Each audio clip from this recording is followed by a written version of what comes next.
ਸਤਿ ਸ਼੍ਰੀ ਅਕਾਲ ਜੀ। ਅੱਜ ਆਪਾਂ ਇਸ ਰੀਆਰਡਰ ਨੂੰ ਸੋਲਵ ਕਰਨ ਦੀ ਕੋਸ਼ਿਸ਼ ਕਰਦੇ ਹਾਂ। ਸਭ ਤੋਂ ਪਹਿਲਾਂ ਆਪਾਂ ਇਸ ਨੂੰ ਸਕਿਮ ਅਤੇ ਸਕੈਨ ਕਰਦੇ ਹਾਂ ਤੇ ਪਤਾ ਲਾਉਂਦੇ ਹਾਂ ਕਿ ਇਸ ਦੇ ਵਿੱਚ ਕਿਸ ਦੇ ਬਾਰੇ ਗੱਲ ਹੋਈ ਹੈ।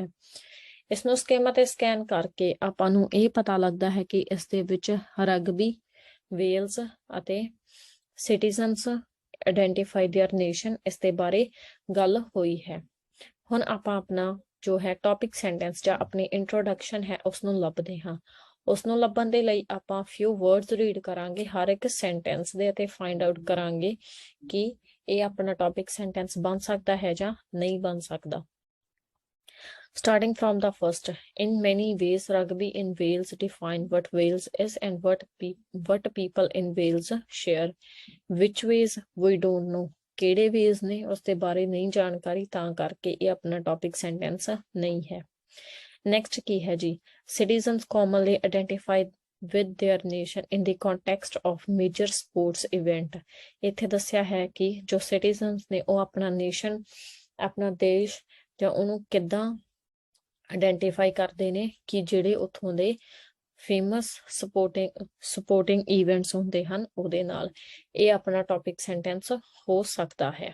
ਨੈਕਸਟ ਆਪਣੇ ਕੋਲ ਕੀ ਹੈ, rugby in Wales is a strong example of this phenomena. ਕਿਹੜਾ ਫਿਨੋਮੀਨਾ ਉਸ ਦੇ ਬਾਰੇ ਨਹੀਂ ਦੱਸਿਆ ਗਿਆ, ਤਾਂ ਹੀ ਆਪਣਾ ਜੋ ਟੌਪਿਕ ਸੈਂਟੈਂਸ ਹੈ ਇਹ ਨਹੀਂ ਬਣਦਾ। From outside Wales to it is rugby that commonly defines nation with the sport providing widespread. ਇੱਥੇ ਫਿਰ ਵੇਲਸ ਦੇ ਬਾਰੇ ਗੱਲ ਹੋਈ ਹੈ। ਦੇਖਿਆ ਜਾਵੇ ਤਾਂ ਜੋ ਇਹ ਹੈ ਇਹ ਆਪਣਾ ਜੋ ਹੈ ਟੌਪਿਕ ਸੈਂਟੈਂਸ ਬਣਦਾ ਹੈ। ਕਿਉਂ ਬਣਦਾ ਹੈ? ਕਿਉਂਕਿ ਇਸ ਦੇ ਵਿੱਚ ਦੱਸਿਆ ਗਿਆ ਹੈ ਕਿ ਜੋ ਨੇਸ਼ਨਸ ਨੇ ਉਹ ਕਿੱਦਾਂ ਡਿਫਾਈਨ ਕਰਦੇ ਨੇ ਆਪਣਾ, ਜੋ ਸਿਟੀਜ਼ਨਸ ਨੇ ਉਹ ਕਿੱਦਾਂ ਡਿਫਾਈਨ ਕਰਦੇ ਨੇ ਆਪਣਾ ਨੇਸ਼ਨ, ਕਿੱਦਾਂ ਸਪੋਰਟਿੰਗ ਇਵੈਂਟਸ ਦੇ ਨਾਲ। ਬਾਅਦ ਦੇ ਵਿੱਚ ਜੋ ਹੈ ਇੱਥੇ ਇਸਦੀ ਇਨ ਮੈਨੀ ways rugby in Wales, rugby in Wales ਦੀ ਗੱਲ ਹੋਈ ਹੈ ਅਤੇ ਇੱਥੇ ਵੀ ਉਸਦੀ ਹੀ ਗੱਲ ਹੋਈ ਹੈ।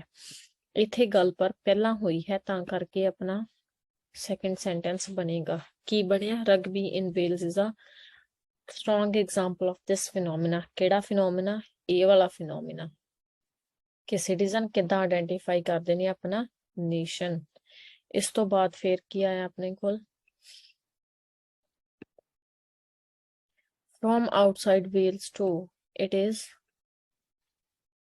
the rugby that commonly defines nation with sporting, providing both widespread interest and a few positive associations. Next ਆਪਣੇ ਕੋਲ ਬਚਦੀ ਹੈ ਇੱਕ ਲਾਈਨ ਜੋ ਕਿ ਕਹਿੰਦੀ ਹੈ in many ways rugby in Wales define what Wales is and what people in Wales share. ਪਰ ਜੇ ਦੇਖਿਆ ਜਾਵੇ ਤਾਂ ਇੱਥੇ ਇਹਦੀ ਉਨੀ ਗੱਲ ਨਹੀਂ ਬਣ ਰਹੀ, ਤਾਂ ਆਪਾਂ ਇਸ ਨੂੰ ਇੱਥੇ ਲੈ ਕੇ ਜਾਂਦੇ ਹਾਂ। ਮੈਚਿੰਗ ਵਰਡ ਵੀ ਆਪਾਂ ਨੂੰ ਇਹੀ ਕਹਿੰਦੇ ਹਨ, rugby in Wales and again rugby in Wales. ਹਾਂਜੀ, ਆਪਣਾ ਆਨਸਰ ਬਿਲਕੁਲ ਸਹੀ ਹੈ। ਆਪਾਂ ਆਪਣਾ ਆਨਸਰ ਕਿੱਦਾਂ ਲੱਭਿਆ?